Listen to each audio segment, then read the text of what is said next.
సిద్దిపేట జిల్లా ప్రజ్ఞాపూర్ గజ్వేల్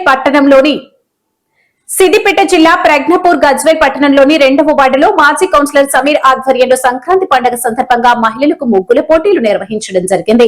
ఈ కార్యక్రమంలో మహిళలు అధిక సంఖ్యలో పాల్గొన్నారు. ఈ కార్యక్రమంలో పాల్గొన్న ప్రతి ఒక్కరికి బహుమతులు, కన్సోలేషన్ ప్రైజ్లు ఇవ్వడం జరిగింది. అందరికి నమస్కారం. నా పేరు తరుణ్. నేను 9వ తరగతి చదువుతున్నాను. సంక్రాంతి సందర్భంగా మేము చాలా సంతోషంగా ఉన్నాము.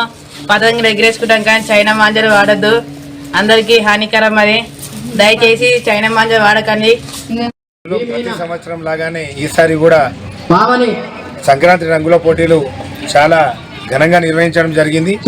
ఈరోజు ప్రస్తుతం ఈ 13వ వార్డు 2వ వార్డుగా మారిన నేపథ్యంలో ఈరోజు పెద్ద ఎత్తున ఈరోజు మహిళామణులు వచ్చి ఈ కార్యక్రమంలో పాల్గొని ఎంతో ఉత్సాహంగా ఈ రంగవల్లులు వేయడం జరిగింది. మేము దాదాపు 8 నుంచి 9 సంవత్సరాలుగా ఈ కార్యక్రమాన్ని నిర్వహిస్తున్నాం. వార్డులో రాబోయే రోజుల్లో కూడా ఈ కార్యక్రమాలు ఇలాగే ఉంటాయి. మా వార్డులో ప్రతి కార్యక్రమం ఎంతో ఘనంగా నిర్వహించుకుంటూ మా సహాయ సభ్యులతో పాటు మా వార్డు పెద్దలందరి సహకారంతో ఇలాగే ఈ కార్యక్రమం ఎల్లప్పుడూ చేస్తామని చెప్పేసి సందర్భంగా తెలియజేస్తున్నాం. Thank you. గతంలో ముగ్గులు అంటే చుక్కల ముగ్గులు ఉంటుండే. చుక్కల ముగ్గులు మన రథాల ముగ్గులు ఎక్కువ చూస్తుంటే ఇళ్ళ ముందు ఎవరు పెద్ద రథం వేసారు, ఎవరింటి ముందు కూడా ఎక్కువ చుక్కలు ఎవరు పెట్టిందని చూస్తుండే. అటువంటి ఒక చుక్కల ముగ్గు ఈ శిల్ప గారు వేయడం జరిగింది.